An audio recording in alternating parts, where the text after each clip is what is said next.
جتنی مرد حضرات پہ کر رہا ہے خواتین پہ تو اتنی نہیں کر رہا. مثال کے طور پہ جمعے کی نماز ایک بڑی نماز ہے, اس میں بڑا مجمع ہوتا ہے, اور یہ مرد حضرات سے ہی مخاطب ہوتے ہیں سارے خطیب, یعنی مجمع تو مردوں کا ہوتا ہے. یا رمضان میں اعتکاف کا معاملہ ہے, اس میں خواتین کو نظر انداز کیا جاتا ہے. ایک سوشل ایشو بتا رہا ہوں, یعنی خواتین تو اعتکاف نہیں کر سکتی نا. اور اسی طرح دیگر معاملات جو ہیں جن میں تربیت کا عنصر شامل ہے, اس میں خواتین دور ہیں, تو پھر اسی طرح کے نتائج نہیں آئیں گے. بہت ہی خوبصورت گفتگو آپ نے مفتی صاحب نے بھی فرمائی اور آپ نے اس کا جو رخ دیا, بہت ہی ممنون ہوں. اور میں مفتی صاحب کا احسان مند بھی ہوں کہ انہوں نے ایک بہت ہی جرأت کا مظاہرہ کیا. اسی طرح پارلیمنٹ ہاؤس کی مسجد کے جو خطیب اور امام ہیں, انہوں نے بھی ایک فتویٰ جاری فرمایا. اور اکثر میں دیکھ رہا ہوں سوشل میڈیا پر کہ اس قسم کے فتاوے آ رہے ہیں. سب سے پہلے یہ اہل حدیث مسلک نے ہی یہ آوازیں اٹھائی تھیں کہ ولی کی رضامندی کے بغیر نکاح نہیں ہوتا, اور ہو جائے تو اسے کالعدم ہونا چاہیے. ولی کر سکتا ہے, ولی تو کرے گا, ولی کی اجازت سے ہی ہونا چاہیے. لا نکاح الا بولی. مفتی صاحب نے بڑی خوبصورت بات کی کہ احناف میں اگرچہ جیسے کہ فرمایا کہ اگر یہ مسئلہ ہے کہ اگر ہو بھی جائے نکاح تو ولی چاہے تو اسے اگر ایکسیپٹ نہیں کرتا تو اسے وہ کالعدم کر سکتا ہے. تو میں یہ سمجھتا ہوں کہ البتہ احناف کا یہ مسئلہ ہے, جتنا میں نے تحقیق کی ہے, تشیع میں یہ مسئلہ ہے کہ ولی کے علاوہ اگر ہو گیا ہے تو وہ منسوخ بھی نہیں ہو سکتا. یہ میں نے سنا ہے, بہرحال اس میں ہم بات کریں گے. لیکن یہاں پر آپ دیکھیے نا کہ یہاں پر اجتہاد کا دروازہ لیا گیا ہے, نظریہ ضرورت کو استعمال کیا گیا ہے. تو بھائی نے اسی طرح جمعہ کے لیے بھی, جس طرح میں دیکھتا ہوں تنظیم اسلامی نے اپنی مساجد میں عورتوں کے لیے ایک پورشنز قائم کیے ہیں. ڈیفنس کلفٹن میں جو مساجد ہیں وہاں پہ بھی قائم ہیں. جو مساجد مارکیٹس میں ہیں وہاں بھی پورشنز بنائے گئے ہیں کہ جائے نماز برائے خواتین. تو اگر مساجد میں تمام علماء کرام بیٹھ کر, مفتی تقی عثمانی صاحب ہوں, مفتی منیب الرحمن صاحب ہوں, جتنے بڑے بڑے علماء کرام مدارس کے جامعات کے شیوخ ہیں, وہ سب مل بیٹھ کر ایک فیصلہ کریں کہ ہمیں اپنی بچیوں, اپنی عورتوں, اپنے مردوں, سب کو ایک ایڈریس کرنا ہے اور ان کی بھلائی کے لیے کام کرنا ہے. تو خواتین کے لیے بھی جمعے کے لیے ایک الگ پورشن ہو, وہاں پر آئیں. مساجد میں اہل حدیث کی تو ہر مسجد میں ہوتا ہے. صرف اہل حدیث کیوں, آپ مسلمانوں کی بات کریں نا, یقیناً بات رسول اللہ کے دور میں تو ہوتا تھا نا. میں اسی ضرورت کی بات کر رہا ہوں. رسول اللہ کے دور میں ہوتا تھا, تو مفتی صاحب آج پھر کیوں نہیں ہو سکتا؟ وحید بھائی آپ کی اجازت سے ایک جملہ عرض کروں. جیسے مفتی صاحب نے فرمایا کہ مرد کی ذمہ داری ہے, اور حضور کریم صلی اللہ علیہ وسلم کے بارے میں اما عائشہ صدیقہ طاہرہ طیبہ عفیفہ کی گواہی ہے کہ آپ صلی اللہ علیہ وسلم یعنی آپ میں حیا اتنی تھی جتنی ایک کنواری لڑکی میں بھی نہیں ہوتی.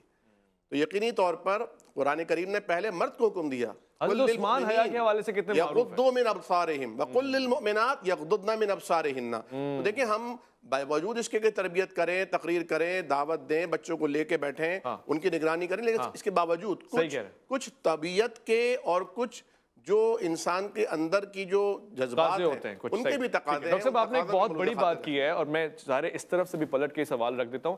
ڈاکٹر صاحب نے تو خیر اہل حدیث کی ترجمانی کی کہ ہمارے یہاں یہ ہوتا ہے, اور انہوں نے یہ بھی بتا دیا کہ عہد نبوی صلی اللہ علیہ وسلم میں ہوتا تھا نا کہ مسجد میں خواتین کا آنا, نماز کا حصہ بننا یا اعتکاف میں بیٹھنا. تو پھر آج تربیت کے پہلو کو دیکھتے ہوئے یہ خواتین کے لیے نہیں ہونا چاہیے؟ دیکھیے اس بات کے دو تین پہلو ہیں. پہلی گزارش تو یہ ہے کہ خواتین کا مساجد میں جانا اس سے منع کوئی نہیں کرتا. ایک بات, بنیادی بات ذہن میں رکھیں. حضرت سیدنا فاروق اعظم رضی اللہ تعالیٰ عنہ سنتی و سنت خلفاء الراشدین المہدین الہادین, انہوں نے اپنے زمانہ اطہر میں جب یہ دیکھا کہ نبی علیہ السلام کا زمانہ اور تھا, نبی علیہ السلام کے بعد آہستہ آہستہ تھوڑا تھوڑا فرق آتا گیا, تو کچھ ایسی چیزیں ان پر ظاہر ہوئی تو انہوں نے منع کر دیا. اب یہ ہے کہ عورت اور مرد میں ایک بنیادی فرق تو ہے, اس سے دنیا کا کوئی آدمی انکار نہیں کر سکتا. بعض اوقات عورت پر نماز فرض ہوتی ہے, بعض اوقات اس کو معاف ہوتی ہے, یہ چیزیں ہوتی رہتی ہیں. تو اس لیے مساجد کے اندر جس طرح مرد پر باجماعت نماز پڑھنا واجب ہے, عورت کے لیے واجب نہیں. ہمارے یہاں بھی الحمدللہ ایسا ہے, ڈیفنس میں آپ چلے جائیں, سکینہ سلطان مسجد ہے, علامہ ڈاکٹر کوکب صاحب کی مسجد ہے, جہاں پر خواتین کے لیے الگ نماز کا انتظام ہے. وہ آئیں, وہاں واز سنیں. اور اب تو خواتین کے الحمدللہ کئی ادارے قائم ہو چکے ہیں. اور اعتکاف کے حوالے سے ظاہر ہے کہ عورت مسجد کے اندر اعتکاف کرے گی تو اگر اس کے ساتھ کوئی معاملات ہو گئے تو پھر کیا ہوگا. اس کے لیے بھی ایک تو یہ کہ آپ نے جو کہا نا کہ اعتکاف عورت نہیں کر سکتی, نہیں, عورت کے لیے جو مسجد بیت ہے, گھر کی جو مسجد ہے, وہاں وہ اعتکاف کرے. مگر مسجد محلہ میں تو کر سکتی تھی. میں عرض کروں وہ تو منع کر دیا گیا جب ایک چیز نبی علیہ السلام کے زمانے میں ہی روک دیا گیا. اب آگے بڑھیے, ہم کہتے ہیں کہ جس مسجد کے ساتھ کوئی جامعہ ہو, مدرسہ ہو, جہاں صرف خواتین ہی رہتی ہوں, وہاں اگر عورتیں اعتکاف کریں تو اس میں کوئی حرج کی بات نہیں ہے. بنیادی مسئلہ یہ ہے کہ دیکھیے, جب عورت بازار میں جا سکتی ہے تو مسجد میں کیوں نہیں جا سکتی؟ پرابلم کہاں ہے؟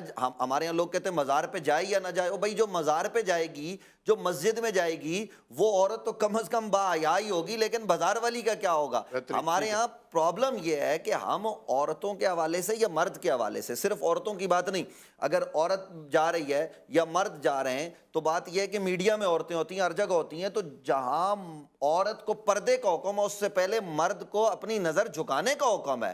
یہ ہے نظام. اور میں اگر مجھے آپ اجازت دیجئے کہ بیرا روی کو اور جہاں سے فحاشی اٹھ رہی ہے اس کو روکنا کیسے ہے. سیدنا حضرت فاروق اعظم کے زمانے میں ایک مرد ایک عورت مارکیٹ کے کنارے پر کھڑے تھے، باہم آپس میں مل کر بات کر رہے تھے، جس سے لوگوں کو کچھ شبہ ہو رہا تھا، پتہ نہیں ہے یہ کیا کر رہے ہیں.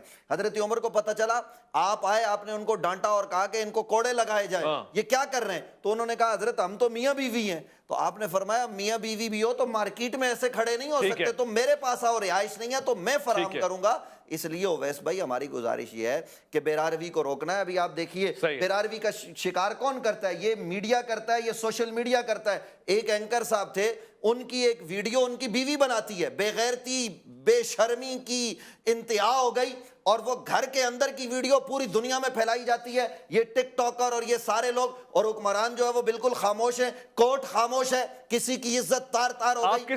آپ کے سوا علماء بھی خاموش ہیں. میں ایک چھوٹا سا میں علماء کی بھی مذمت کرتا ہوں. لوٹ کر دور میں خواتین اعتکاف میں بیٹھ جائیں، اس میں کوئی زیادتی ظلم کی بات تو نہیں؟ کیا ہمارا معاشرہ اس قابل ہے کہ خواتین کو اعتکاف میں بٹھا سکتا ہے؟ دیکھیں ہمارا معاشرہ یقینی طور پر، جیسا کہ آپ بات کر رہے تھے کہ علماء عورتوں کو مسجد میں آنا چاہیے، تو مرد کون سا مسجد میں آ رہے ہیں؟ مرد حضرات علماء کے خطبات سننے کے لیے نہیں آتے، وہ جمعے کی نماز پڑھنے کے لیے آتے ہیں. ہاں ایسا ہی. تو پہلے تو ہمیں اپنے مرد و حضرات کو اپنے قریب کرنا ہوگا نا. خطبے بھی تو اچھے بنائے نا، لطیف بنائے، حکمت والے بنائے، وہ جذباتی خطبے سے گھبرا. دیکھیں میڈیا کیا چیز پیش کرتا ہے، جو پبلک کی ڈیمانڈ ہوتی ہے، جو پبلک دیکھنا چاہتی ہے، میڈیا وہ دکھاتا ہے. تو جو ان کی ضروریات ہیں، جو نیڈ ہے، اگر مسجد کا ممبر وہ پیش کر دے ان کے مسائل کو حل کرنے کا، تو یقینی طور پر مسجدیں بھریں گی. اور خواتین کا جہاں تک تعلق ہے، نبی کریم صلی اللہ علیہ وسلم پر شریعت مکمل ہو چکی ہے. ٹھیک ہے، اس میں کسی کا اختلاف نہیں ہے کہ شریعت حضور کریم لے کر آئے اور آپ پر مکمل ہوئی. خلفائے راشدین نے اگر کسی بھی معاملے میں کوئی امینڈمنٹ کی ہے تو وہ انتظامی نوعیت کی ہے. انتظامی نوعیت کی آج بھی کی جا سکتی ہے. حرم شریف بند نہیں ہوا تھا کورونا کے کووڈ کے زمانے میں، کسی نے نہیں کہا کہ انہوں نے مسجد بند کر دی ہے، انہوں نے لوگوں کو مسجد سے روک دیا ہے، کسی نے کوئی فتویٰ نہیں دیا. اب یہاں جو پہلو ہم دیکھ رہے ہیں وہ یہ ہے کہ نبی کریم صلی اللہ علیہ وسلم کے دنیاوی جو آپ کا زمانہ ہے اس کے اخیر وقت تک بھی خواتین کے مسجد جانے پر پابندی نہیں تھی. اما عائشہ رضی اللہ تعالیٰ نے ایک دفعہ ٹوکا تھا اور کہا تھا کہ اگر نبی کریم تمہیں اس حال میں دیکھ لیتے تم پر پابندی لگاتی. یعنی انہوں نے بھی پابندی لگائی نہیں، کیونکہ یہ ان کا استحقاق نہیں تھا. چنانچہ فاروق اعظم رضی اللہ تعالیٰ عنہ کے زمانے میں بھی مساجد میں عام نمازوں میں خواتین کو آنے سے روکا گیا تھا، لیکن جمعات کے اندر خواتین آ رہی تھیں. اور اب تو چونکہ ان کے الگ پورشنز موجود ہیں، بازاروں میں الگ پورشنز نہیں ہیں، اسکول کالجز میں الگ پورشنز نہیں ہیں، یونیورسٹی ہاسپٹل میں الگ پورشنز نہیں ہیں الا ماشاءاللہ، لیکن باقاعدہ طور پر مساجد میں خواتین کے الگ پورشنز بنانے چاہیے، جہاں نہیں ہیں وہاں ہونے چاہیے. اور مردوں کے ساتھ خواتین بچے سب کو مسجد آنا چاہیے تاکہ ایک تربیت ہو، تبھی بیرا روی کا ہم مقابلہ کر سکتے. بہت اچھی بات کی مفتی صاحب. یہ دیکھیں نا کہ عہد نبی میں بھی ہو رہا ہے، خلفائے راشدین کے دور میں بھی ہو رہا ہے، جمعے کو لے کے خاص. تو یہ کہ بچوں کا مسجد آنا، اور جو مجنون لوگ ہیں، صحیح حدیث اور یہ تواتر کو پہنچی ہوئی حدیث ہے، نبی علیہ السلام نے منع کیا، کیونکہ ان کو مسجد نہیں آنا چاہیے، وہ مسجد کا تقدس نہیں جانتے. یہ سندن صحیح حدیث عرض کر رہا ہوں. رسالت مآب کے بچے تو مسجد میں تشریف لا رہے ہیں. رسالت مآب کے بچوں کو امت کے بچوں پر قیاس نہیں کیا جا سکتا، لا یقاس علیہ.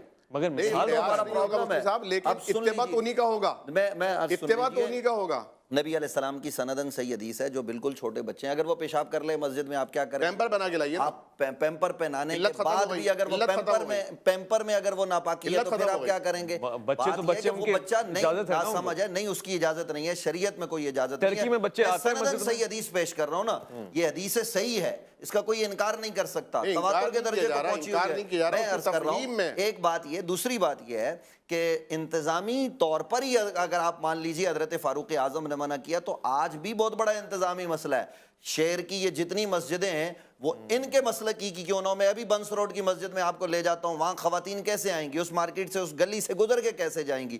یہ حیرت انگیز بات ہے. جہاں انتظام ممکن ہو سکتا ہے وہاں عورتوں کو جانا چاہیے. آپ عورتوں کے لیے الگ مدارس قائم کیجئے، ان کے الگ ادارے قائم کیجئے. اگر یہ کون سا ضروری امر ہے کہ جی عورت نے مرد کے پیچھے ہی نماز پڑھنی ہے؟ عورتیں ایک جگہ اجتماع کر کے بغیر جماعت کے بھی تو اپنی نماز پڑھ عورت سکتی کی ہیں۔ تربیت کیسے ہوگی؟ واجب عورت کی تربیت کے لیے تو کئی اور ذرائع ہیں، اس کے گھر میں تربیت ہو، اس کا ادارہ ہو، وہ ضروری نہیں ہے کہ مسجد کے جمعے کے خطبے سے عورت کی جو ہے نا وہ تربیت ہوگی۔ یعنی جمعے کا تربیت خطبہ کے لیے بیکار ہے، دیکھیے بے بس۔ جمعے بیکار نہیں ہے، میں نے کب کہا بیکار ہے؟ آئین نو سے بات یہ ڈرنا، ہے کہ طرز کہن پہ اڑنا، منزل یہی کٹھن ہے قوموں کی زندگی یہ ایسی کوئی بات نہیں ہے، بات میں آپ کو عرض کر رہا ہوں، دیکھیے بات سنیے، یہ کوئی جھگڑے کی بات نہیں، ہم کہتے ہیں جہاں انتظام آسانی سے ہو سکتا ہے وہاں خواتین پہنچیں، وہاں جمعے کی نماز ادا کریں، دیگر نمازوں میں پہنچ سکتی ہیں، پہنچیں جہاں کوئی آسانی سے انتظام کر سکتا ہے، جہاں انتظام نہیں ہو سکتا۔ اس پہ اتفاق کیا جا سکتا ہے؟ نہیں، میں تو کہہ رہا ہوں جہاں انتظامی طور پر اس پر لوگوں کو بیٹھ کر مساجد میں الگ پوشن بنانے چاہیے، الگ جگہ بنانی چاہیے۔ میں تو کہہ رہا ہوں کہ الگ ان کا دروازہ ہو جہاں سے عورتیں آئیں، جہاں نہیں ہو سکتا، یہ فرض نہیں ہے، یہ واجب نہیں ہے۔ جیسے مردوں، دیکھیے جھگڑا کہاں ہے؟ جھگڑا یہاں ہوتا ہے کہ جب کوئی یہ کہے گا نا میں یہ کہتا ہوں عورتوں کو آنا چاہیے، تو آپ کون ہوتے ہو؟ آپ اتھارٹی نہیں ہو۔ عورتوں پر نہ فرض ہے نہ واجب ہے، جب فرض و واجب نہیں ہے تو ان کی مرضی آئے، ان کی مرضی نہ آئے۔ ضرورت کے تحت علماء امت کو اس ضرورت کے تحت جو آپ نے بات کی اس رخ پہ توجہ دینی چاہیے۔ ہم تو کہہ رہے ہیں کہ بھائی جہاں انتظام ہو سکتا ہے آسانی سے، جہاں انتظام ہی نہیں ہو سکتا، یہ سامنے مسجد ہے، کیسے آپ عورتوں کا انتظام کریں گے؟ اتنی سی مسجد ہے، اس کو کیسے بڑھائیں گے؟ لیکن بڑی مساجد میں جامع انتظام ہو سکتا ہے نا، ہم وہ بات کریں جو عقل میں آنے والی ہو نا۔ اب مارکیٹ کی ایک مسجد ہے، یہ سامنے مسجد ہے، آپ چلے جائیے زینب مارکیٹ میں، آپ کہیے کہ وہ مسجد ہی اتنی ہے جتنا یہ ہمارا اسٹوڈیو ہے، تو اس میں وہ عورتیں کہاں کھڑی ہوں؟ صحیح فرما رہے ہیں، انتظام نہیں ہو سکتا نا۔